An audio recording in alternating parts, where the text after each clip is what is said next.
অনেক দিন ধরে সজনে ডাঁটা খেতে ইচ্ছে করছিল, আজ বানিয়ে ফেললাম হুটহাট করেই। এখানে আমি একটু চিংড়ি ভেজে নিয়েছিলাম, আর এখানে হচ্ছে আমার যে সবজিগুলো নিয়েছিলাম, বাসায় যা যা সবজি ছিল সবগুলোই নিয়ে নিয়েছি। সেগুলোকে একটু হালকা করে সটে করে রেখেছিলাম। এখানে আমি কালো জিরা আর হচ্ছে একটুখানি জিরে, আস্ত জিরে দিয়ে ফোড়ন দিয়েছি। এখানে হচ্ছে একটা মশলা করে নিয়েছিলাম। মশলায় হচ্ছে একটু আদা, একটু রসুন আর হচ্ছে কয়েকটা শুকনো মরিচ ছিল। এখানে আমি মশলাটা একটু বেশ ভালোভাবে কষিয়ে নিলাম। এখানে দিয়ে দিলাম ধনে গুঁড়ো, লবণ পরিমাণ মতো, স্বাদ মতো, তারপর হচ্ছে আমাদের একটুখানি হলুদ গুঁড়ো দিলাম, জিরা গুঁড়ো দিলাম। দেন আমি মশলাটাকে আবার একটু কষিয়ে নিচ্ছি। মশলা থেকে একদম যখন তেলটা উঠে আসলো, তার মধ্যে একটু টমেটো কুচি দিয়ে দিলাম।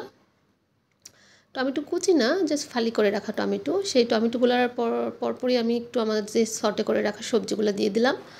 সবজিগুলো দিয়ে আমি বেশ খানিকক্ষণ সবজিটাকে কষিয়ে নিলাম। এই যে হচ্ছে কিছুক্ষণ পরের অবস্থা।